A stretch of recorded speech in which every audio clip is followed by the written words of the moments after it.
예, 이번 주 해외 연쇄살인 사건은 우리 연건영 교수가 준비해온 리처드 트레튼 체이스. 예, 리처드 트레튼 체이스. 유명하죠. 요구르트 병이 바로 생각나는 그 사건이잖아요. 네, 요구르트병 사건이죠. 예, 드라큘라, 네. 뭐 흡혈귀 이런 별명으로도 불렸던. 네. 이거 아마 뭐 어느 정도 아시는 분들은 아시는데 깊숙이는 모를 거예요.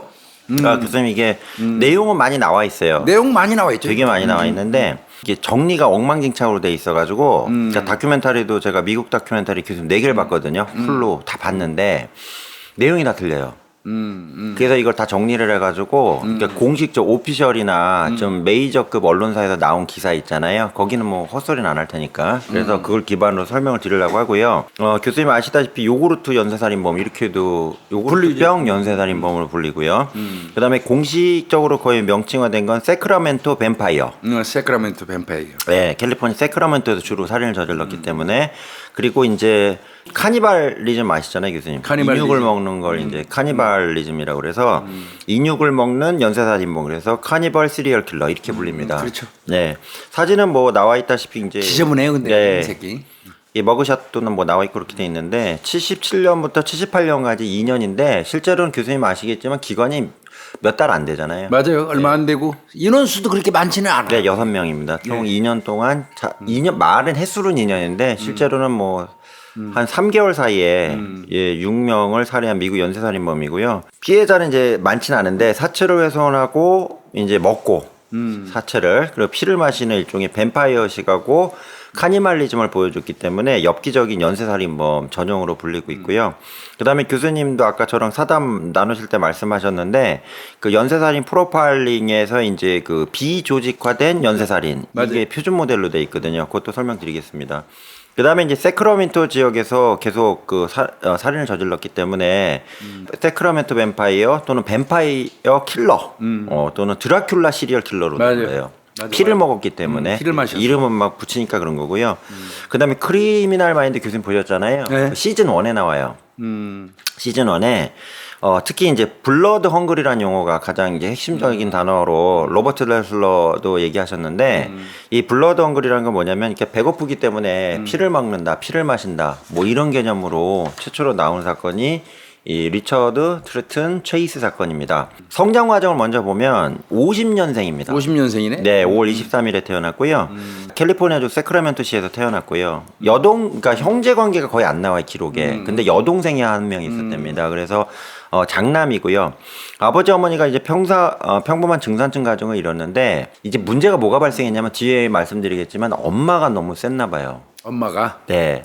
근데 원인은 잘 안 나오는데 나중에 이제 로버트 레슬러가 직접 분석한 거잖아요. 그래서 엄마가 애를 이렇게 만들었다 이런 분석은 나와요.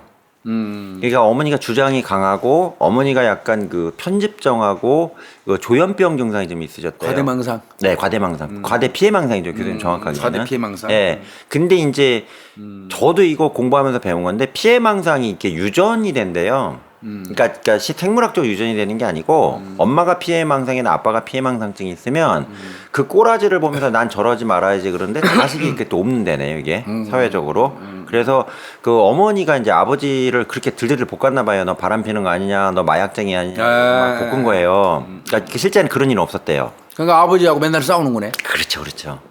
그걸 보고 자란 거고 체이스도. 네. 그러니까 이걸 보면서 이제 히스테리적 인신공격을 아버지를 계속 해대니까 아버지도 가만히 안 있었을 거 아니에요. 그렇지. 그래서 아버지는 가정을 지키려고 되게 노력하셨던 걸로 나와요. 기록상으로. 근데 엄마는 이제 뭐 네가 나가려면 나가봐라 이런 식으로 막 질러대니까 이 소심한 체이스 입장에서는 그 상황이 엄청나게 괴로웠을 거라는 얘기입니다. 그래서 그런 과정에서 교수님 맥도날드 트라이어드라고 아세요? 그건 뭐 잘 모르겠는데. 이게 연쇄범죄에서 아주 중요한 거예요. 그래서 맥도날드 트라이어드가 맥도날드 햄버거 얘기하는 게 아니고요. 그래서 이게 번역을 하면 아마 사건을 해서 처음 거의 얘기하는 것 같은데 맥도날드 3요소라고 그래요. 그러니까 맥도날드라는 사람이 쓴 거네. 예. 이론이겠네. 예. 그래서 J.M. 맥도날드라고 해서 범죄학 교수님이신데 이분이 이제 더 트리트 투킬 그래서 그러니까 쉽게 얘기하면 이제 죽음에 대한 위협 이런 논문을 쓰셨고요. 이게 유명한 아메리칸 저널 오브 사이키애트리라고 해서 심리학 이게 있잖아요. 뭔지 알겠다 이거. 아실 거예요, 교수님도. 그 내용 뭐 저 대표적인 거 오줌 싸는 거 불장난하는 네, 거 맞아요. 뭐 맞아요. 그 얘기 교수님 강의는 쓰셨잖아요. 맞아요. 예. 그래서 이 맥도날드 박사님이 이거는 하나 좀 알려드리는 건데 63년도 이 논문을 발표하셔서 학계에 상당히 큰 반향이 있었어요. 그래서 아니 무슨 연쇄살인범이 특징이 있어 그랬더니 맥도날드 박사님이 세 가지 교수님 말씀하신 대로 첫 번째 나이가 이제 어느 정도 들어서 이제 소변을 가릴 수 있는데도 야뇨증을 보이는 맞아요, 경우 야뇨증. 밤에 오줌 누는 거죠. 그 다음에 이제 방화를 하는 경우 불 지르는 거. 그 다음에 동물학대 증상. 동물학대. 그래서 이게 교수님 아시겠지만 교수님 그때 옛날에 논문 쓰신 거 나중에 그 연쇄살인범 나올 때 교수님 그쪽 많이 썼잖아요. 네. 그때도 교수님 박사 논문에 동물학대, 방화, 그다음에 야뇨 넣으셨잖아요. 이게 맥도날드 박사 교수님 모르셨죠 이거는 맥도날드 가는 거는 몰랐네. 예, 저는 알았는데 이제 이거 갑자기 다시 말씀드린데 이게 맥도날드 트라이어드라고 그래서 트라이어드가 세 가지잖아요. 그러니까 세 가지 3요소라고 그래가지고 이게 이제 연쇄 범죄자들을 구분하는 기준이 되는데 이 리처드 체이스 같은 경우 이 맥도날드 트라이어드가 이제 10살 전후에 만들어진 거예요. 이미 이제 그때 불 지르고 야뇨증도 있고 그다음에 이제 동물학대도 하고. 맞아. 동물도 얘가 새라든지 조그만 짐승들 죽여가지고 피 마시고 그랬잖아. 아이고 말도 마세요. 진짜 잔인하니까 이해하세요. 말로만 하는 건데. 그래갖고 이제 초등학교하고 중학교 때 이제 넘어가면서 야뇨증을 계속 보였대요. 그러니까 당연히 엄마한테 또 뒤지게 혼났겠죠. 이게 문제라니까. 엄청 혼나거든. 네. 사실. 교수님도 키 써보셨어요? 이게 나도 써봤지 어렸을 때. 저도 그 써봤는데. 어렸을 때 왜 저 오줌 싸면 말이야 그 키라고 그러죠 쌀. 네, 이렇게 저 써본 하는 적 거. 있어요, 키 뒤집어 씌우고 뭐 빨가벗겨 갖고 이웃집 가서 저 뭐 쌀어도우라고 뭐 소금 소금어도우라고 네. 시키잖아. 네. 그게 지금 생각하면 그게 완전 아동 학대야. 애가 밤에 오줌 싸는 이유를 그 생각을 해야 되는데 그 당시에는 그거 하면 저 없어진다고 애를 홀랑 벗겨가지고 키 뒤집어 씌우고 이웃집 가서 소금어도우라고 시키고. 저 2번 했어요. 엄청 저 아동학대야 엄밀히. 그러니까 더 싸요 또. 더 싸지 이제 애가. 그러니까 애가 잠을 못 자지 오줌 쌀까봐. 교수님 경험이 있으셨나 봐요. 저는 있지. 있다고. 그 어렸을 때 그 경험 없는 사람. 근데 없어. 트라우마가 되더라고요. 지금도 기억나요. 그럼 네. 쫄아가지고 잠이 안 오지. 네. 또 오줌 싸면 또 그거 뒤집어 쓰고 나가야 되잖아. 또 놀리잖아요. 또 어른들이. 근데 막 꿈속에서 막 어디 가다 오줌 마려서 막 그 길거리에서 싸다 보면 싼 거거든. 예, 그게. 맞아요. 어릴 때 그래요. 예. 그래서 이제 이 야뇨증이라는 게 그러니까 쉽게 얘기하면 이제 배설에 대해서 이게 그 정리가 안 되는 거잖아요. 그렇지. 아이가. 그럼 뭔가 이제 심리적 불안이 있는 맞아. 건데 이걸 부모가 모르고 혼낸다는 게 문제라는 얘기죠. 그리고 체이스가 주로 공격한 게 이제 동물이 나와요. 진술에 나오는데 고양이, 쥐, 맞아. 토끼, 작은 강아지. 근데 여기서 특징적이 하나 뭐가 있냐면 소위 말하는 이제 그 곤충 있잖아요. 에이. 그 곤충을 잔혹하게 살해하는 패턴이 다른 연쇄살인범에 나오는데 체이스 같은 경우는 이제 동물 포유류만 주로 나오고 있고요. 그러니까 큰 놈만 노렸다는 얘기죠. 그 다음에 이제 여 사진 보이시잖아요. 착하게 생겼어요, 생긴 거는 이때는. 젊었을 때는 이게. 예, 그러니까 고등학교 때 사진입니다, 정확하게. 그러네. 그래서 학교 다닐 때 그냥 잘 다녔대요. 친구들하고 잘 사귀고 했는데 여기서 하나 문제가 또 터져요, 얘한테. 뭐냐면 이 자식이 이제 고등학교 때 여자친구를 몇 명 만났대요. 만났는데 뭐 미국 사회가 성이 좀 개방이 돼 있잖아요. 그러니까 성관계를 하려고 그러면 이게 발기불능인 거라. 그리고 이게 여러 번 터지다 보니까 여러 명 여자애들이 너는 그 왜 뭐 고추 달고 다니니 뭐 이런 식으로 혼난 거예요. 그러니까 아주 그냥 멸시당했구나. 네. 그러니까 이러면서 이제 큰 또 상처지. 이것도 상처가 됐대요. 그럼 예, 큰 상처지 이 남자한테. 이때부터 이제 약물 남용의 길로 가는 거예요. 이제 맞아요. 왜 성적 쾌락은 느끼고 싶은데 이건 뭐 되지도 않고 막 이러니까 이때부터 이제 대마초 남용하는 친구들 만나갖고 대마로 가는구만. 네. 그래서 여기 보시면 고등학교 때 운동하는 사진이나 이거 저 초등학교 사진 보이시잖아요. 멀쩡하다니까 이때까지는. 그러니까. 예, 잘생겼어요 생긴 것도. 근데 이제 아까 말씀드린 이제 부모님의 어떤 그 치고받고 싸우는 게 너무 크게 싸우다 보니까 애가 거기서 계속 위축이 돼가지고 이제 불만을 가지기 시작을 했고요. 이제 청년기가 되면서 이제 고등학교 졸업하고 나서겠죠. 독립을 결정을 해요. 이때가 이제 체이스 입장에서는 어떻게 보면 살기 위했던 몸부림이었다고 파악이 돼요. 그래서 엄마하고 살다가는 나 큰일 나겠다. 이미 이때 엄마 아빠가 이제 이혼한 상태라서. 엄마는 문제가 있으니까 엄마하고 안 살았구나. 근데 이제 또 아들이 아빠한테 가는 걸 원하지 않은 거예요. 이놈 엄마가. 그러니까 엄마하고 살 수밖에 없는데 엄마한테서 벗어나 버리는 거구만 쉽게. 네, 그래서 로버트 레슬러가 험한 표현의 보고서를 썼어요. 얘가 나온 거는 얘도 나쁜 새끼는 맞는데 얘 엄마도 제정신은 아닌 여자다 이래가지고 그게 나와 있다니까요. 그래가지고 그 룸메이트하고 살면서 이제 저 룸메이트 있잖아요. 지금 어차피 사회 직장 생활 하니까 엄마 나 나가서 친구랑 같이 살게요. 이렇게 나온 거예요. 나왔는데 이제 나와서 이제 이때부터 더 개판된 거죠. 그렇지. 대마 통제가 처먹고, 없어진 거지 뭐. 술도 먹고 필러폰까지 주해가지고 막 주사를 했대요. 이때부터 얘가 주사기 사용법에 아주 능사능란해져요. 이게 대단히 중요한 부분이에요. 살인에서요. 그러니까 정맥 주사를 짓잖아요. 꽂잖아요. 그러니까 이걸 꽂으면서 이제 주사기 사용에 거의 대가가 됩니다. 근데 이제 어머니한테 독립한 이유를 룸메이트가 물어봤을 거 아니에요. 야, 너 왜 독립했니? 체이스야 그랬더니 엄마가 날 죽이려고 그래 이러는 거예요. 뭐 그런 친구가 있었나 보다. 그러니까 친구들이 이제 계속 물어본 거죠. 너 왜 그러냐 그랬더니 엄마가 나 죽이려고 그래. 근데 엄마가 나 독살하려고 그래. 자꾸 이상한 독을 먹여서 내가 몇 번 죽을 뻔했다? 이렇게 얘기하는 거예요. 근데 나중에 엄마도 조사했을 거 아니에요. 그렇지. 엄마 입장에서 그런 적이 없대요. 그것도 진실로. 얘도 그러면 과대 피해망상. 예, 과대 피해망상이죠. 그러니까 이제 전이가 된 거예요. 그래서 이런 상황이었고요. 그래서 고등학교 졸업하자마자 1969년도에 50년생이니까요. 이때 이제 20살 된 거죠. 작은 회사에 취업을 해갖고 이제 직원으로 이제 점원으로 일을 했는데 이제 소심한 성격이라고 말씀드렸잖아요, 교수님. 근데 여기 대인 기피까지 있는 거라. 그래갖고 회사를 그만두고요. 엄마가 너 이럴 거면 대학이라도 졸업장 따라 그래갖고 그 커뮤니티 컬리지라고 아시잖아요. 전문 대학이잖아요. 2년제. 예, 여길 또 입학을 했는데 갔더니 또 교수들이 발표를 자꾸 시키네. 그또 소심한 예. 대인기피증 있는 애들한테 발표는 쥐약이지. 예, 쥐약. 분임조 수업 시키고 막 그러니까. 그건 쥐약이지. 그러니까 사이버 대학교가 있던 시대 같은 문제가 아닌데 이거 뭐 쥐약이지. 예, 이거 안 되는 거예요 이게. 못 그래서 되는 거기도 그만둬요. 예. 그러고서 이제 집에 짱 박기 시작을 했는데 어쨌든 이때까지는 친구랑 같이 삽니다. 그래갖고 그 친구들한테 뭐라고 얘기를 했냐면 심장이 자꾸 멈춘대요. 그래서 숨을 쉴 수가 없는데 이제 또 하나는 뭐냐면 이제 그 폐동맥을 누가 와서 내가 적출해 가려고 한다. 폐동맥을 이런 말도 안 되는 헛소리라고요. 그다음에 갑자기 머리 위에다 오렌지를 얹고 있더래요. 집에 갔던 친구들이. 또 뭐 하냐 그랬더니 뇌를 통해서 비타민 C가 흡수가 돼. 그래서 머리에다 오렌지를 올려놔야 돼. 이렇게 얘기를 했대요. 이게 뭔 저런 놈이 다 있어 시작이 된 거죠. 심지어는 이제 막 벽에다가 망치질 하더래요. 못짓을. 또 왜 못질하냐 그랬더니 이 벽 안에 외계인이 숨어 있는데 외계인이 나와갖고 날 납치하려고 그래. 그래서 쟤네 못 나오게 해야 돼. 이렇게. 참나. 이거 다 진술에 나온 행동이에요. 그래 뭐 이렇게 하니까 심지어는요 어느 날 갑자기 빨가벗고 돌아다니더래요 아파트에서. 그 사람들이 얼마나 놀랐겠어요. 그러니까 이제 룸메이트들이 이제 겁이 나가지고 얘랑 안 살지 누가 얘하고. 얘랑 살아. 그죠. 그래서 이제 문제가 생기기 시작하고요. 그 다음에 주변의 동물들을 아파트 주변에요 살해하기 시작을 하는데 토끼, 고양이, 강아지 납치하고 막 살인하고요. 그 다음에 가축인 동물들 사체를 생으로 먹는 행위도 했고요. 교수님 말씀하신 피 마시는 행위도 했고요. 그 다음에 이거 좀 웃긴데 술에 동물 내장을 섞어갖고 마셨대요. 아이. 더러운 새끼. 그리고서는 피와 또 술을 섞어 마시는 행동도 했고요. 그 교수님 그 나중에 뒤에 사진에 나오는데 그 압수수색 바로 현장 사진 제가 힘들게 구했거든요. 그 콜라가 몇 개가 나와요. 콜라하고 내장하고 피를 섞어서 믹서기에 갈아 먹었어요. 이게 말도 안 되는 얘기죠. 이게 처음에 사람이 아닙니다. 이게 동물이에요, 교수님. 1972년에 유타주까지 잠깐 이동을 했는데 경찰이 이상하게 운전하는 차량을 발견하고 세웠대요. 그랬더니 체이스가 이 차 안에 타고 있었는데 음주운전을 한 거예요. 음주운전. 예, 그래가지고 벌금을 냈는데 참고로 교수님 체이스는요 벌금 내고 경찰한테 잡힌 것도 엄청난 트라우마였대요. 그것도. 예, 보통의 연쇄살인범은 교수님 경찰 우습게 보고 저게 날 잡겠어? 저거 뭐 잡아봐야 뭐 이렇게 생각을 하는데 얘는 좀 쫄았어. 그러니까 소심한 거야. 극소심이라고. 극소심이지 극소심. 예, 그래가지고 쫄아가지고 이때 술을 끊었대요. 이거 얼마나 잘 된 건데 이거 진짜.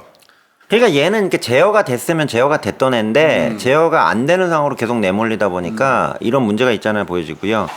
그 다음에 1년 뒤인 1973년도에 한 빌라에서 이제 교수님 그 대학생들이나 젊은 사람들 이렇게 파티하는 거 있잖아요. 그래갖고 이제 음주 파티가 열렸는데 이제 초대가 안 된 거죠. 얘는 뭐 친구가 없으니까. 그래서 초대를 안 받았는데 체이스가 거기를 들어갔대요. 파티에 뭐 이렇게 뭐 그러니까 뭐지 가든 같은 데서 막 노래 틀고 가든 파티 하는. 네, 예. 갔는데 그래서 거기서 이제 한 여자한테 접근해 갖고 그 여자분 몸을 만지려고 하니까 여자분이 왜 이래 이런 거예요.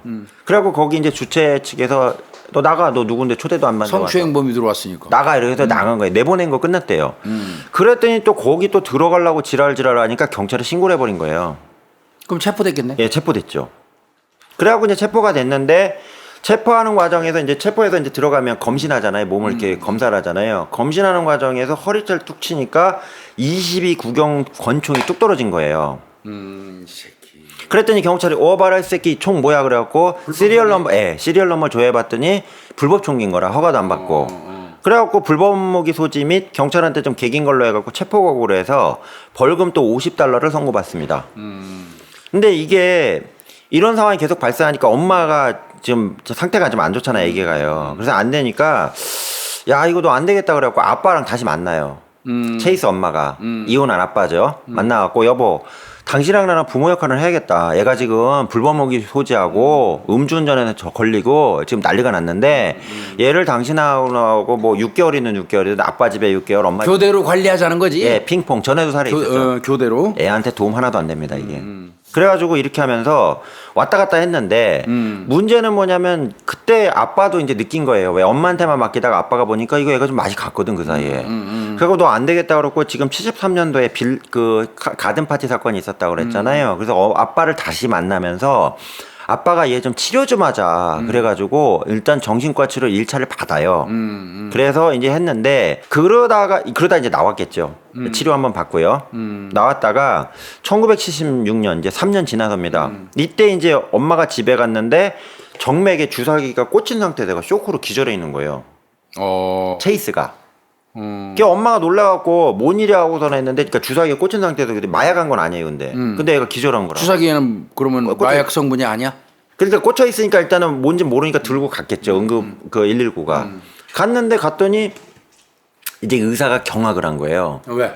그 이제 주사기 안에 빨간 게 액체가 들어가 있으니까 피야? 일단 마약은 아니네. 그래갖고 이제 뺐대요. 빼고서는 이 피가 뭐냐 해갖고 했는데 문제는 이제 뭔가 주입을 했을 거 아니에요 혈액을. 근데 얘가 왜 그런가 해서 이제 발을 봤더니 거부 반응에 의해서 쇼크로 기절한 거예요. 그러면 사람 피가 아니네. 그렇죠. 그래서 정확하죠. 쇼크 나 그거 봤거든. 아 그래요? 네. 아 보신 적 있으시구나. 그래가지고 이게 뭐야 하고 확인해봤더니 이게 토끼피예요. 맞아. 그 다른 피 과다하게 투여하면 쇼크 현상. 예, 그래갖고 이제 난리가 나나 봐요 면역 체계가. 혈액형 다른 사람 거 집어넣어도 쇼크 사오잖아요. 예. 쇼크 오잖아요. 그래갖고 이제 의사가 물어본 거야, 미친놈아. 사람 피도 아니고 토끼피를 갖다 주입을 한 게 이런 거예요. 그랬더니 체이스 왈, 제가요, 선생님, 피가 자꾸 말라요. 그래서 보충하려고? 예, 그래서 저는, 그리고 피가 자꾸 누가 오염이 돼요. 누가 저한테 뭐 독약을 투입하나 봐요, 몸에. 그래서 제가 제 신선한 피를 주입해야지만 제가 살 수 있어요. 살아있는 거요. 그래서 토끼피를 주입한 거예요. 이렇게 얘기를 한 거예요. 빨리 병원 보내야 되겠네. 그래서 의사 선생님이 아빠 엄마를 다 불른다는 얘기예요. 정말 미안한데 얘 수용 처리해야겠다. 그렇지. 예, 그 정도 되면. 그래서 정신과 병원에 입원시킵니다. 이때 교수님 하나 좀 중요한 부분이 뭐냐면 1970년대가 교수님 아시겠지만 베트남전이 끝날 때잖아요. 이때가. 맞아. 그래서 지난 때야. 이 공공 의료 시스템이 상당히 강화되기 시작을 했대요. 왜 그러냐면 월남전에 50만 명에 대한 미군이 갔다 와갖고 실제 부상이 없어도 트라우마 때문에 자살하고 총기 난동하고 마약질하고 그래가지고 이 공공 특히 정신의료 있잖아요. 맞아요. 이런 지원이 아주 잘 됐답니다. 그러니까 PTS 증후군이 그때쯤 나와. 예. 그래서 이때 이제 웬만하면 이제 비용을 다 국가에서 대주는 맞아요. 시스템이 돼 있었나 봐요. 얘네가 집이 좀 가난하니까. 그래서 정신병원에 입원을 시키고 이제 상담 치료를 76년에 합니다. 근데 문제는 여기서 이 병원을 또 초토화시켜요. 체이스가. 아이고 씨. 어떻게 또 좋다. 왜 그러냐? 간호사가요. 병원 복도를 지나가는데 피가 뚝뚝뚝 떨어지더래요. 병원 복도에. 네, 생피가. 그게 뭐야고 딱 따라갔더니 조금씩 떨어져 있대. 큰 피는 아니고. 그 뭐야고 따라갔더니 체이스가 뭘 이렇게 딱 따더니 씹어 처먹고 있더래요. 이게 뭔가 했더니 새 머리 있잖아요. 잡아갖고 날걸로요. 딱 모가지를 꺾어갖고 입에다 잘근잘근 씹어 먹고 있는 거라. 그게 작은 새끼 참새쯤 되겠죠. 그래가지고 이 간호사는 뭐 조금 있다가 사직했다 그러고요. 그 새끼 무서워서. 네. 그 다음에 또 치료용 주사기가 또 몇 개가 사라졌대요. 그래갖고 야 이거 주사기 어디 간 게 했는데 찾다 보니까 낑낑대는 개 멍멍이 소리가 나더래요. 그래갖고 무슨 개소리하고 이제 갔더니 개가 낑낑대고 있는데 그걸 모가지를 잡고서는 피 뽑고 있어. 여기다가 이제 그 체이스가요 주사기 꽂고 피를 뽑고 있더래요. 그래갖고 너 도대체 왜 그런가 그랬더니 똑같이 얘기하는 거예요. 나 지금 생피가 필요한데 얘밖에 없잖아 이러더래요. 근데 그 강아지가요 교수님 뭐냐면 그 동물 매개 치료라고 아시죠? 아 그러니까 정신질환인 사람들한테 그 안정시켜주는 그런 예, 그런 거 맞아요. 있어요. 치료용 동물이요. 그러니까 얼마나 잘 따를 거야 사람을. 그걸 끌어안고 피를 뽑는 거구만. 그러니까 애가 짖지도 못하고 낑낑대고 있었던 거예요. 아이, 걔 입장에서도 고객이니까. 이 새끼 이거 정말 엽기네 씨. 그렇지 고객한테 피 빨리고 있는 거지. 그러니까 이거 하면 할수록 엽게 진짜로. 그래. 나 제가 교수님 그때 밤샜거든요. 제가 좀 이상하지 않아요 지금 상태가? 그래갖고 이제 그러고 났는데 또 이제 교수님 그 수용자들은요 일기장이나 자기 생각하는 거를 보게 돼 있잖아요. 교수님 보신다며요. 그래갖고 의료진이 봤는데 여기에 뭐라고 돼 있냐면 생피와 생고기를 먹는 과정에 대한 미각하고요, 희열하고요. 이런 또 그동안 했던 엽기 행동이 있잖아요. 이거 일기로 또 적어놨네. 이걸 보는 의료진 자체가 너무 힘들었다는 얘기입니다. 그래갖고 야 이거 어떡하냐 그래갖고 억제제 아시잖아요 교수님. 그러니까 뇌파를 좀 낮추는 약 있잖아요. 이걸 세게 투여했대요. 약을 야 이거 사람 잡겠다 싶어가지고 막 그냥 막 최대한 죽지 않을 정도로 막는 거예요 이거를. 그러면 흐물흐물해져 갖고 이제 그런 짓은 못하지. 그러니까 애가 멍청해지니까 조용해진 거예요. 그러니까 이때 의사들이 진짜 의사도 엮인 게 의사들 엉터리네. 병원 전체가 다 회의를 했대요. 회의를 해갖고 야 이거 내보내자 이래갖고 회의를 한 거예요. 이거 내보낸 거야 이건 내가 볼 때. 예. 그래서 공식적으로는 교수님 의료상 기록으로는 치료가 호전된 관계로 퇴원을 시켰다. 센 약 써가지고 애가 흐물흐물해진 건데 그걸 저 호전된 걸로 해가지고 그냥 구실 찾아서 내쫓은 거네. 네, 그래갖고 약을요. 나중에 이제 교수님 이게 어떻게 됐냐면 사건 다 터지고 연쇄살인 끝나고 얘 잡혔잖아요. 잡히고 나서 나중에 그 진짜 그 피해자 유족들 있잖아요. 집단 소송을 한 거예요. 병원을 대상으로. 왜 얘를 내보냈냐? 호전됐다고 써 있으니까 어떤 치료를 해서 호전됐는지 따져보면 되잖아. 네. 그랬더니 이제 병원이 아무 말을 못 하는 거예요. 그랬더니 병원 아, 우리는 나갈 때 대선 내보낸 거지. 우리한테 뭔 집단 소송이요. 그랬더니 유족들이 웃기시네 갖고 그때 약 투여량은 기록해놨을 거 아니에요. 그게 이제 강한 약 먹이겠다는 거지. 그게 나온 거구만. 죽기 전까지 먹였다 먹으셔야 돼 약을. 아휴. 그래가지고 교수님 요거는 후일담인데 엄청난 액수의 손해배상을 했다고 기사에 나와요. 예, 그 병원이 진 거예요.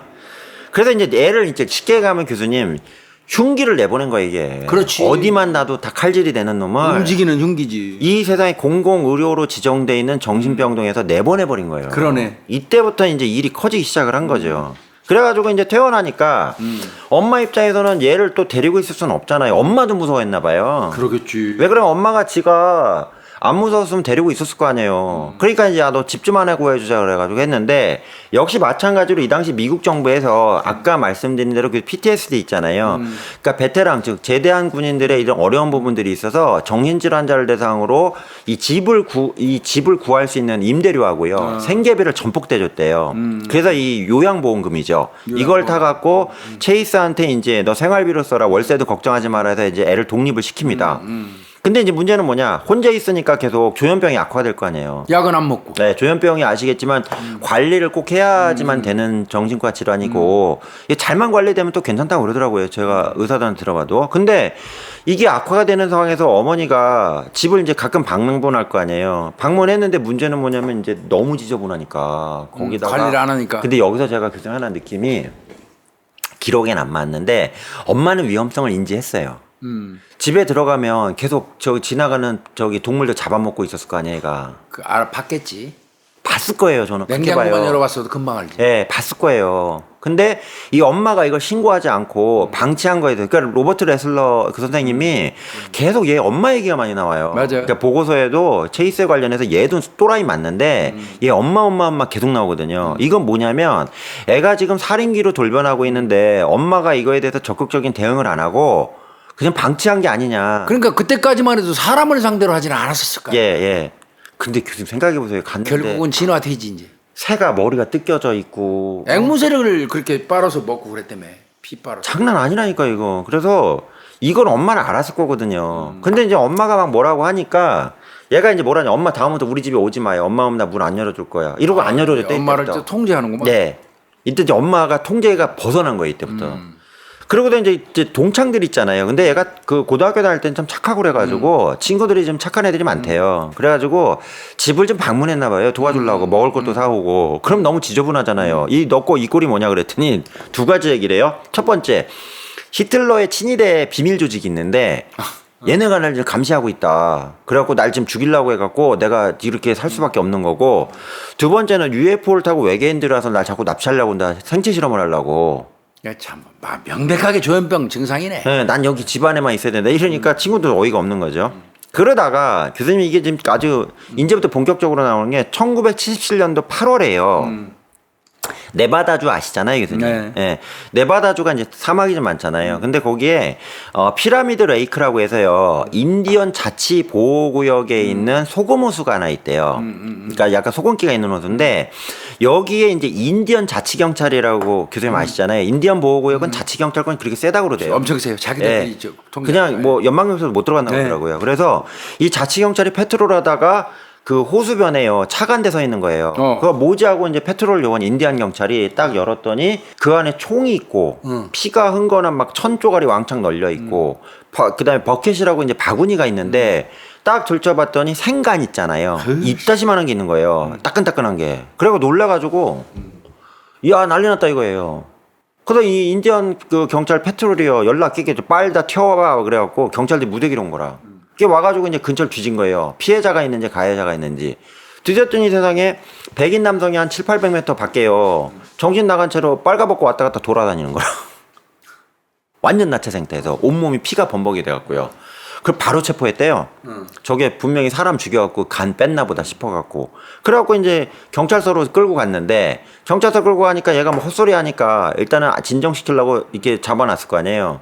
그러고 나서 이제 그 검시관 있잖아요. 불러갖고 간 좀 확인하라고 그랬더니 야 이거 소가 아니야 이러는 거예요. 아, 소 잡아서 먹었구나. 예. 생으로. 그러니까 얘가 이제 생식을 하는데 이제 더 커지니까 이제 아까 얘기한 고양이, 개 이렇게 조그만 거에서 이제 큰 놈으로 덜 변한 거예요. 소로. 예. 그래갖고 이런 상황이 됐고요. 소가 발견됐다는 기록은 없어요. 뜯은 맞은데요. 그리고 이제 요런 상황이 됐고요. 그 다음에 그 78년, 1년 지나서예요. 9월에는 고양이를 상습적으로 납치해서 죽인다는 이런 제보가 미국 당시에 이제 동물 애호가협회라고 있었습니다. 지금 현재는 미국 동물보호협회로 바뀌었는데요. 교수님 우리나라는 옛날 애호가협회였거든요. 애호가협회. 예. 예. 여기 옆에 이제 신고가 들어갔고 이 사람들이 이제 몰래 이제 잠복을 한 거예요. CCTV 없을 때니까. 그러다가 웬 삐짝 말른 놈이 수염 덥수로 해갖고 고양이를 납치하네. 그래서 우당탕 따라가고 잡은 거예요. 잡아갖고 당신 이거 뭐야 그랬더니 난 그냥 고양이 데리고 놀라고 그랬는데 그랬더니 당신 이거 살해한 거 아니야 막 이런 거예요. 근데 이때가 약간 좀 이게 좀 어수룩한 게 이걸 고발을 안 하고요. 그 실종된 고양 한 마리당 $15 배상금 주면 우리가 넘어가겠다고 또 이렇게 얘기를 했대요. 그래서 합의가 됐구만. 예, 그래서 합의돼서 요거 재발 방지 약속한 거 끝났고요. 그 다음에 78년 11월에는 신문 광고에 이 당시는 뭐 유튜브도 없고 인터넷도 없고 할 테니까 그 새끼들 나잖아요. 그 개 분양? 네. 저희 때도 신문에 좀 가끔 나오죠. 개 분양 많이 떴었어. 그래서 개 분양 광고를 보고 분양을 했는데 일부 이제 개 주인들이 견주들이 분양되고 나서 가끔 얘가 잘 지냈는지 확인하는 게 있잖아요. 당연히 확인하러 가. 근데 이제 문제는 뭐냐면 어떤 그 20대 아이가 뭐 하나 막 개를 데려가는데 데려가면 그 견주들이 연락하면 안 보여주고 걔가 어디 있는지 종족을 감췄다더라 뭐 이런 얘기가 꼭 나오는 거예요. 그러니까 이것도 또 역시 또 관련해서 좀 문제가 살짝 됐었다고 합니다. 그래서 요까지가 이제 연쇄살인 직전 단계고요. 그치, 이제 그때부터 징후지 징후. 인기네 교수님 근데 이루고서 이제 한 달 후부터 시작돼요. 그러니까 78년 11월에 제가 그 개 얘기를 했잖아요. 1978년 12월이 이제 들어갑니다. 이때부터 이제 막 가기 시작하는데 총포상에서 22구경 있죠. 얘는 22구경을 선호했대요. 왜 그러냐면 너무 말라가지고 두꺼운 총을 홀스터에 차고 다니면 티 나잖아요. 그래서 말랐으니까. 예, 이것도 나와요. 이게 자료에는 다른 데는 아예 안 나오는데 자료에 보니까 너 22구경을 왜 선호했냐 그랬더니 22구경 쪼매놨잖아요, 교수님. 그러니까 38이나 45는 너무 크니까 삐짝 마른 상태에서 이걸 차고 다니면 불룩 튀어나오잖아요. 그래서 22구경을 샀고요. 이걸 이제 구입하는 과정에서 교수님 아시겠지만 정신병력이나 전과 경력을 물어보잖아요. 근데 이때는 어수룩했대요. 그래가지고 지가 쓰는구만 지가. 예, 그 총과장이 물어봤대요. 당신 정신병이나 전과 있어 그러면 전과도 있죠, 지금 있죠. 예, 전과도 있었잖아요. 정신병도 있고. 예, 근데 나 없어요 그러니까 가져가 이렇게 된 거예요. 그게 잘못된 거지. 그래서 총기하고요, 저 다량 지금 얘기로는 한 100발 이상의 실탄을 확보한 걸로 파악이 됩니다. 이제 78년 12월에요. 78년 그러니까 78년 12월 초에 총을 구입했고요. 78년 12월 29일 날 그 체이스가요, 그 동네를 돌아다니면서 그러니까 아무데나 총질하기 시작해요, 사격을. 인적이 드문 데서요. 그러니까 사람 없는 데서 지나가다 차에도 한 방 빵 쏘고 그다음에 우체통도 쏘고 창문에도 쏘고 그래요. 사격 연습하는 거 아니야? 연습이었던 것 같아요. 근데 그러다가 재수없게 엠버로스 그리핀이라는 51세에 그냥 보통 가장이 이제 거기에 눈에 딱 들어온 거예요. 근데 이 아저씨가 연말이잖아요. 교수님. 78년 12월 29일이니까 연말연시 센다고 부인하고 이제 마트 가고 먹을 거나 이런 거 이제 많이 사왔나 봐요. 근데 부인한테 먼저 들어가. 나 무거운 건 좀 들고 들어갈게. 뒤에 부인은 먼저 들어갔고요, 집에. 차고지에서 딱 드는 순간에 이 체이스랑 딱 맞닥뜨린 거예요. 그 빠방 두 방 쐈죠. 그래갖고 가슴에 맞고 그냥 즉살하고요. 그리고 바로 도망갔어요.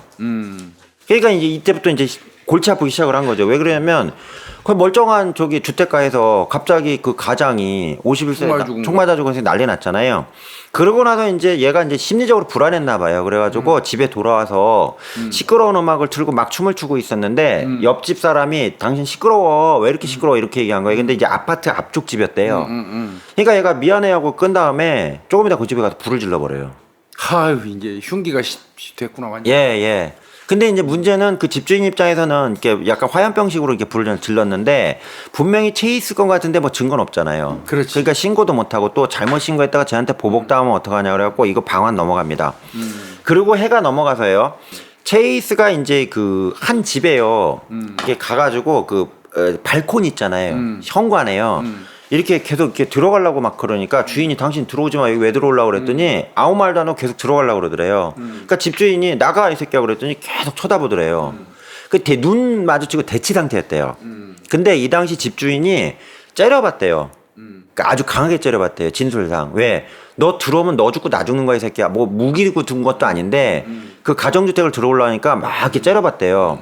그 사이에 이제 그 경찰에 신고받아고 사이렌 소리가 들리니까 도망갔구나. 예, 도망가 버립니다. 그러고 나서 이제 체이스가 그 다음에 다른 옆집 있잖아요. 거기를 침입을 해갖고 집주인 부부는 없었대요. 일단 화를 면했는데 집주인 부부가 이제 집에 귀가를 해갖고 딱 들어오니까 다음 차 갔겠지. 예, 일단 귀금속 훔쳐갔고요. 그렇겠지 또. 근데 황당한 건 뭐냐면 아이들이 자는 침대에요. 응가가 놓여져 있더래요. 에이씨. 그래갖고 이거 뭐야 하고서는 그랬는데 도둑이 들어온 거죠. 그러고 나서 이제 뭐 훔쳐진 거 없냐 옷자 서랍장을 열었더니 서랍장 안에 이제 부인이 속옷이 있을 거 아니에요. 거기다가 이제 찌른내가 나는 거예요. 소변을 막 세려버리고 한 거예요. 아 진짜 이거 본격적으로 시작되는 거네. 예. 그러고 나서 이제 그 체이스가 이제 옷이 있잖아요. 이제 얘가 느낀 거예요. 뭐냐면 아 내가 범행을 저질러나면 이렇게 그지꼴로 다니면 사람들이 나 알아보겠다 그래갖고 쇼핑센터에 가갖고요 새 옷을 맞추려고 준비를 해요. 이때부터 연쇄살인 하려고 준비한 것 같아요. 이제부터는 준비하는. 예, 그러니까 내가 그러니까 이게 복색이 엉망진창이면 티가 나니까 일반적인 복장을 하더라고 이제 쇼핑센터를 갔는데 거기에서 이제 여고동창생을 만나요. 그리고 여고동창생을 만나니까 여고동창생이 처음에 몰라봤대요. 왜? 애가 수염이 덥수로 가고 상태가 안 좋으니까 너 누구야 그랬더니 나 체이스야 그랬더니 난 너 아닌 것 같은데 이랬더니 그때 얘기를 했대. 너 옛날에 고등학교 다닐 때 네 남자친구 오토바이 혼자 타다가 죽었잖아 사고로. 그 사실 그때 내가 얘기했잖아. 맞네 이제 알아본 거예요. 그래서 처음엔 친한 척했대요. 근데 그러다가 이제 갑자기 이제 여자분이 잘 가 이러고서는 주차장으로 갔을 거 아니에요.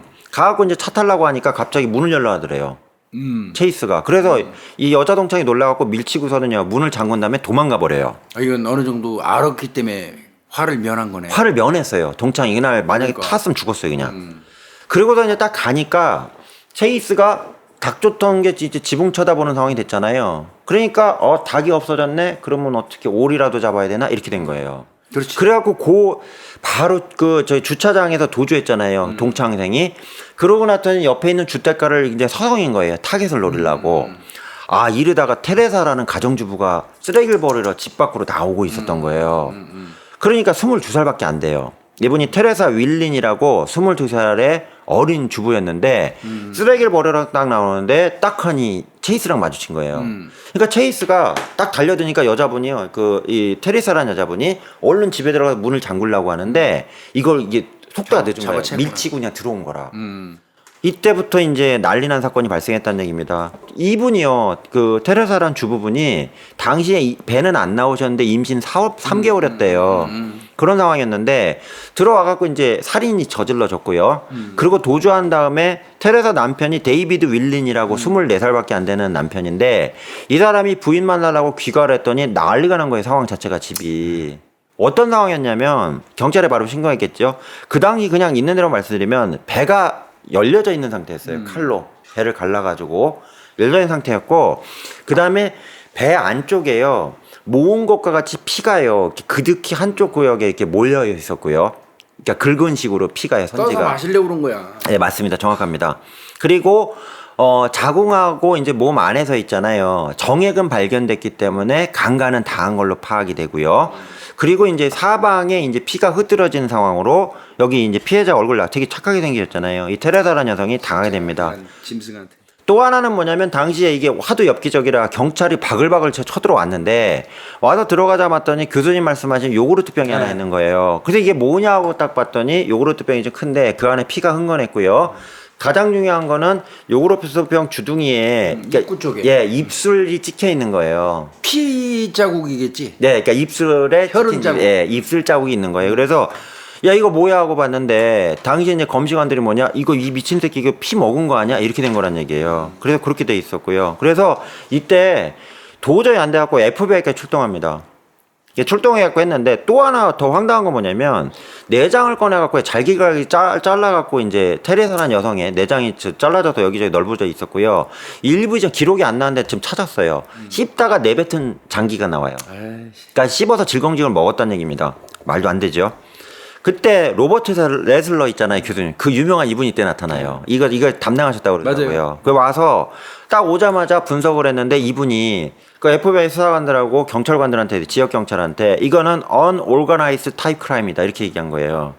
비조직화. 네, 비조직적인 연쇄범죄다 했는데 이건 무슨 뜻이냐면 첫째 논리로 따져가지고는 이해가 안 되는 범죄. 그렇죠. 논리적이지 않다고요. 두 번째 범행 동기가 불명확하잖아요. 왜 이 여성분이 테레사가 원한 살 일도 없고 알 사람도 아닌데, 그러니까 이게 동기가 불명확하고요. 세 번째는 아주 그러니까 레이지라고 그러잖아요. 분노에 차갖고 공격을 했잖아요. 잔혹하잖아. 그러니까 개인적 분노를 피해자한테 투영한 거기 때문에 이거는 비조직화된 연쇄 살인 범죄다. 이렇게 정의를 이때 내려버립니다. 이러고 나서 이제 일단은 교수님 2명이 죽었네요. 현재는 상황이. 아저씨 저기 그리핀 총만 예, 그렇게 됐고요.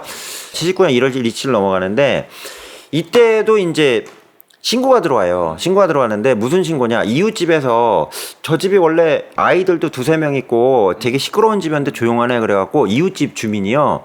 가서 이제 문을 열어본 거예요. 그 문을 열었더니 문이 열려. 들어갔더니 거기 사람이 여러 명이 죽어 있는 거예요. 그리고 경찰에 신고해서 들어갔는데 이때 이블린 미로스라는 여성이에요. 38세인데 이 여성하고요. 그녀의 6살 배기 아들이 있어요. 아들이 제이슨이라는 아이가 있고요. 그 다음에 친구인 데니얼 제이 메레디스라고 해서 51세예요. 나이가 좀 있으신데 이 3명이 집안에서 죽어 있는 거예요.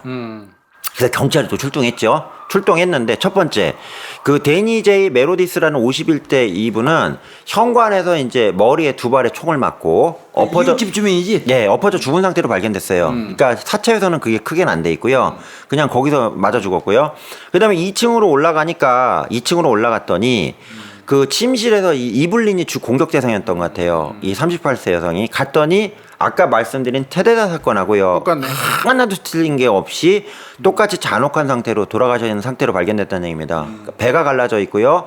배 안에 내 장기는 다 끄집어내져 있고요. 복강 내에 피를 교수님 아까 그러니까 모아가지고 먹으려고 긁어서 모은 게 있고요. 근데 여기서 좀 잔혹한 게 하나 추가된 게 뭐냐면 항문이 없어져 버렸어요. 칼을 넣어갖고요. 넣었다 뺐다 후벼 파갖고 항문이 아예 사라져 버렸어요. 이게 하나 발견됐고요. 또 하나는 이제 쉽게 얘기하면 질 쪽에서 정액이 발견된 게 아니고 항문 쪽에. 예, 직장 쪽에서 발견됩니다. 그래서 이거는 소도미가 아니냐, 즉 항문 강간 아니냐 이렇게 경찰이 발견합니다. 그 또 하나는 문제는 뭐냐면 요구르트병이 발견이 되고 입술이 똑같은 모양이 나온 거예요. 동일범이네. 야 이거 큰일 났다, 연쇄살인이다. 이제 경찰이 비상이 걸렸고요. 그 다음에 아까 교수님 6살짜리 아이가 있었다고 그랬잖아요. 이 아이 같은 경우는 바로 옆에 그 침대에 머리에 그냥 그 원샷 원킬 2방 맞아갖고 사망돼 있었고요. 근데 이제 앞에 테레사하고 며칠 상간으로 발생했는데 문제는 뭐냐면 이분이 피해 난이도가 더 큰 거예요. 미로스라는 여성이. 뭐가 있었냐면 얼굴을 감식하는데 눈이 이만큼 나와 있더래요. 이게 무슨 상황이냐 할 때 눈이 있잖아요. 교수님 아시겠지만 안에 그 눈에 그 이게 신경 있잖아요. 이렇게 붙어 갖고 있어. 예, 그러니까 완전히 빠진 건 아니고요. 눈을 이렇게 빼갖고 요까지만 나온 상황이 나온 거예요. 도려낸 거네. 그래서 도려내려고 시도한 거죠. 나오진 않았고요. 근데 당시에 그 지역 경찰들은 그냥 시신을 잔혹하게 하려 했다 이렇게 했는데 여기서 이제 FBI 요원들이 와서 이건 분석이 틀린가. 신용이. 그거예요, 교수님. 그래가지고 그때 경찰들은 사진 찍으면서 눈까지 팠네 이렇게 했는데 FBI 요원들이 오자마자 얘기하는 게 야 이 병신아 무슨 판에 먹으려고 한 거지 이 새끼야. 맞아요. 그러니까 거기서 취식 목적이야. 완전히 맛이 갔대요 경찰관들이. 그래서 그 다음에 또 하나 뭐냐면 욕조에 갔더니요. 아 욕조 엽기예요 교수님. 욕조에 갔더니 뇌가 둥둥 떠다니는 거예요. 핏물에. 근데 교수님 여기서 황당한 거 뭐냐면요. 지금 아들하고요. 엄마하고 이웃집 친구 있잖아요. 3명은 머리를 쪼갠 일이 없어요. 그리고 그게 시간이 많이 걸린다고 그러더라고요. 교수님 이거 이렇게 하는 게. 그러면. 두개골파는 게. 그래서 야 머리가 적출된 사람이 없는데 왜 욕죄는 뇌가 있냐? 이래가지고 이제 의구심을 가지기 시작을 한 거예요. 그리고 교수님 말씀드렸다시피 이거를 깨갖고 뇌를 깬다는 게 보통 일이 아니잖아요. 그럼요. 짧은 시간 내에. 그러고 있었는데 갑자기 카렌이라는 여자가 뛰어와서 막 펑펑 우는 거예요.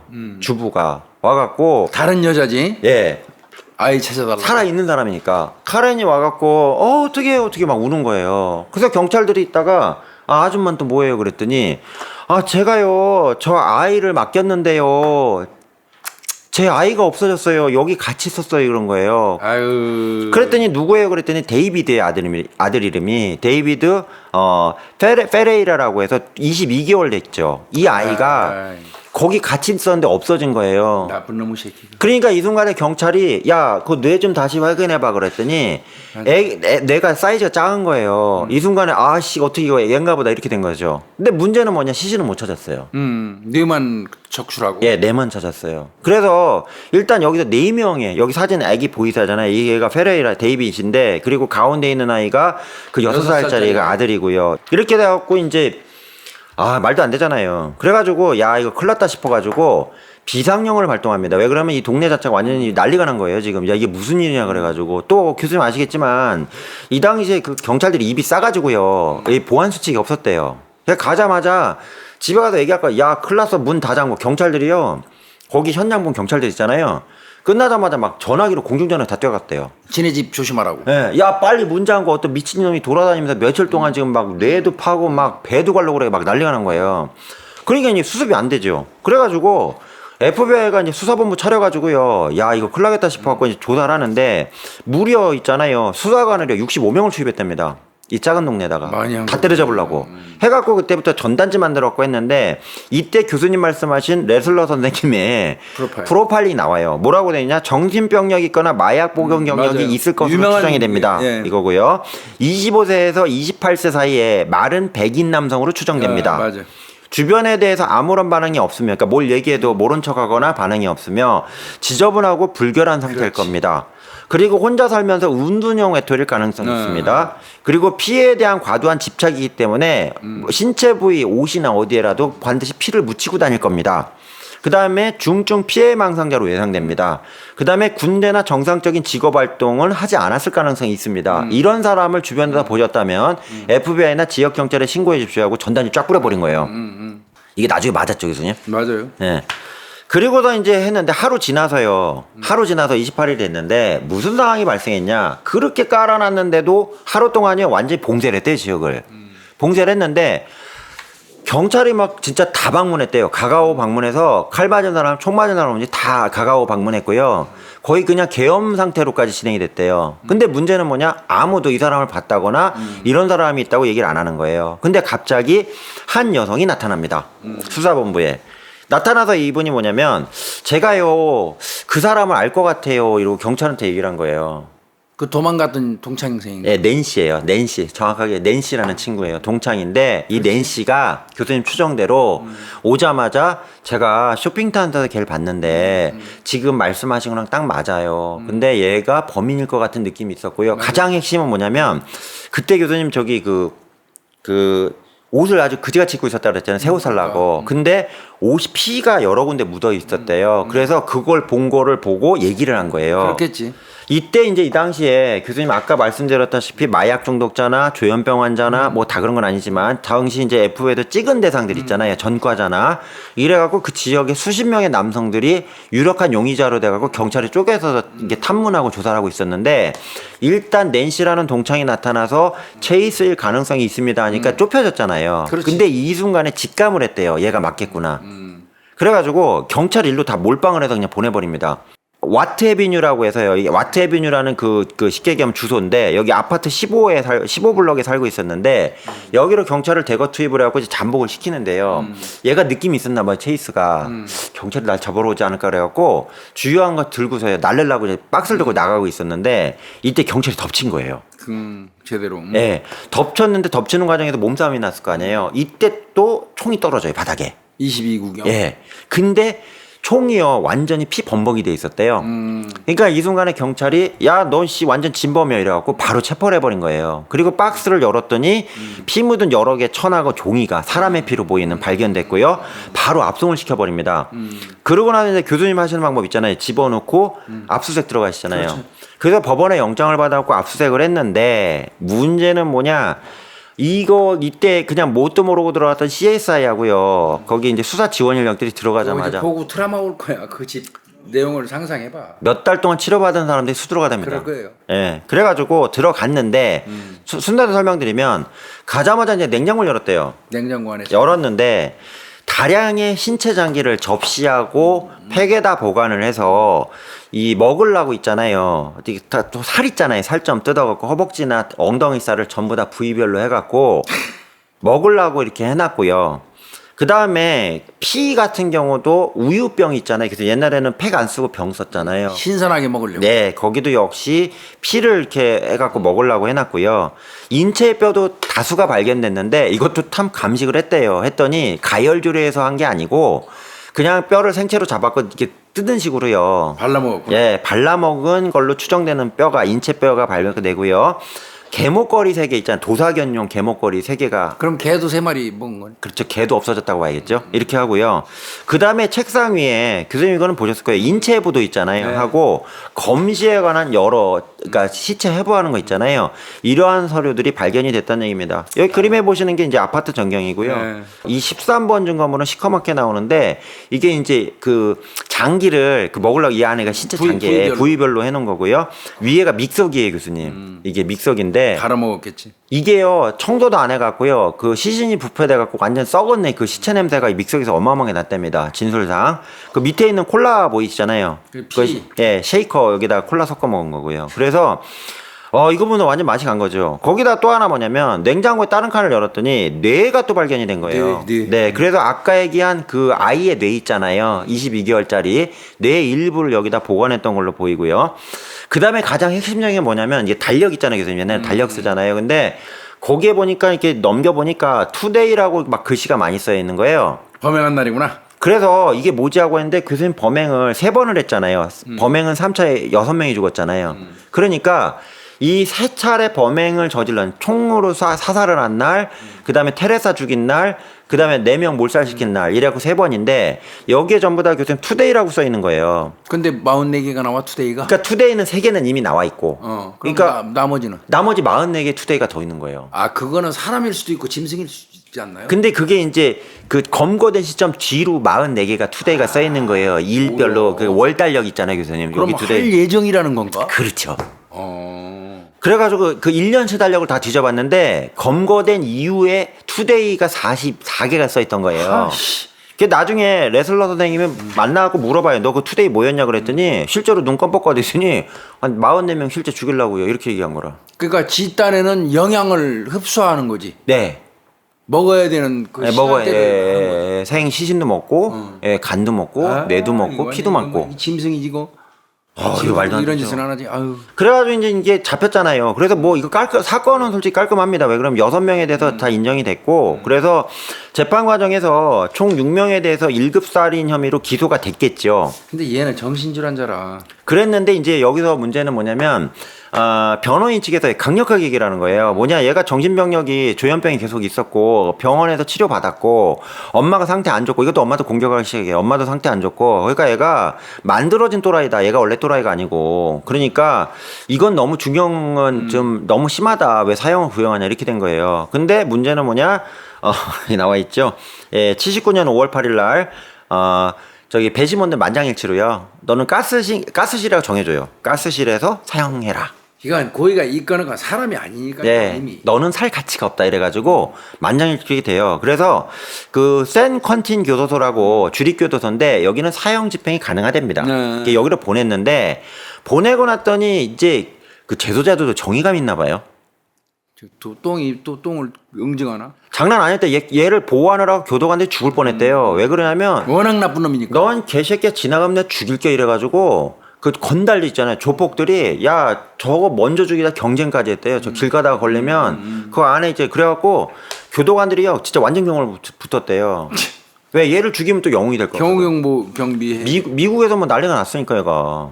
그래서 이렇게 됐고요. 그래서 도저히 안 돼가지고 교도소에서 야 이거 얘 사형 집행하기 전에 죽겠어. 그러니까 일단은 정신병자들 수용 잘하는 치료 교도소 있잖아요. 정신과 치료 교도소 보내자. 그러니까 이감을 시켜요. 이감을 시켰는데 이게 베커빌 교도소라고 있거든요. 여길 갔는데 1980년 12월 26일 날, 정확하게 말씀드리면 12월 25일 날 자살한 거예요. 발견은 26일 날 됐고요. 그래가지고 아침에 깨갖고 점검을 하는데 그 쇠창살 밖으로 발이 튀어나와 있는 거예요. 그래서 어떻게 된 거 하고 열었더니 얘가 숨이 끊긴 거라. 그게 어떻게 됐냐 확인해 봤더니 여기가 정신과 저기 교도소잖아요. 신경안대잖아. 그러니까 그 신경안정대 있잖아요. 아, 이걸 그냥 몇 주일치 모아놨다가 한 방에 먹어버린 거예요. 한 방에 먹고. 네, 그래갖고 항우일제를 먹고 자살한 사건이 이 체이스 사건입니다. 네. 그래서 이 사건의 이제 가장 핵심은 여기 로버트 레슬러 선생님이 나오잖아요. 예, 핵심은 뭐냐면 쉽게 얘기하면 그러니까 제가 다시 말씀드리면 정신병이 있다고 해서 범죄자가 된다는 건 절대 아니고요. 근데 사회 시스템 내에서 방치하고 학대당하고 또 하나 중요한 거는 이제 관심을 못 받은 자가 어떤 이 보호 조치나 어떤 치료 조치를 안 받게 되면 사회적으로 엄청난 괴물이 될 수 있다는 걸 보여준 사건이 이 사건이고요. 그 다음에 저도 이 사진을 좀 다 넣진 않았는데 사람을 먹고 피를 빨고 뇌도 먹고 뭐 이런 식의 그 소위 말하는 식인행위를 하는 저는 말도 안 되는 사건이 있다고 보여집니다. 특히 이제 레슬러 선생님이 수사관이 나중에 만났잖아요, 교수님. 정확하게 맞. 예, 사형되기 전에 얘 만났잖아요. 만나갖고 하면서 얘기를 들어봤는데 레슬러 선생님이 그 얘기를 하셨대요. 너는 내가 그렇게 많이 연구를 했지만 진짜 정리가 안 되는 애다. 안 되지. 비체계적인. 예, 그렇게 얘기를 했고요. 이게 지금도 아주 유명한 내용으로 남아 있습니다. 아주 이거는 유명한 그 노버트 레슬러의 그 프로파일. 네. 수사관들한테 아까 말씀드린 그런 거를 딱 지정해 줬는데 검거하고 보니까 정확했고. 네. 그다음에 더 나가면은 그 장소까지 어느 정도 추정해 줬잖아요. 네. 가까운 거리에 네. 차를 가지고 있다면 네. 썩음썩음한 차를 가지고 있을 거다. 뭐 이런 것까지 추정을 해 줬었던 정말 그 명 프로파일링. 근데 교수님 하나만 이거만 얘기하고 마무리할게요, 교수님. 근데 이제 레슬러 선생님의 프로파일에서 비판이 나와요. 왜 그러냐? 첫째, 이 당시에 절대 다수의 강력 범죄자는 마약 중독이나 알코올 중독이었대요. 거의가 그렇게 거의 80% 이상이기 때문에 그렇게 찍으면 맞았을 것이다. 이게 비판이 하나 있고요. 두 번째, 이 당시에 20, 30대 이제 아까 베트남전이나 그때 히피족 이런 문화가 있어갖고 삐짝꼬라갖고 수염 기르면서 범죄를 저지른 백인 남성이 압도적으로 많았대요. 히피. 네, 그래서 이것도 두 번째로 그런 경우 있고요.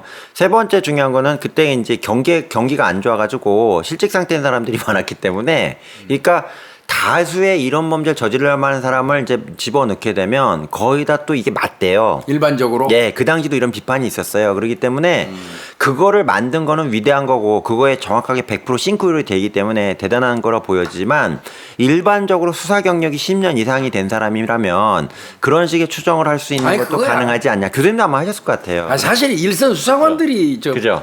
어차피 수사하면서 프로파일링 하고 있잖아. 아, 그러니까요. 그 얘기예요. 교수님. 형사도 할 수 있는 건데. 뭐 일단은 예. 그래도 이 노버트 레슬러의 저 리처드 트레튼 체이스 예. 프로파일링은 예. 뭐 저 범죄사에서 유명하잖아요. 아, 근데 진짜 나쁜 놈이야. 이건 이건 이런 갈아 먹어야 돼 이런 거는 진짜.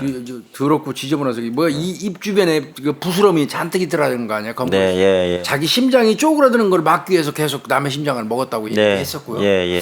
예, 아이고 뭐 이거 언젠가는 할 줄 알았어요. 네. 결국은 빨리- 또 뭐 빨리 하고 넘어가는 게 맞. 후다닥 정리했네요. 네. 예, 고생했습니다. 감사합니다, 예. 교수님.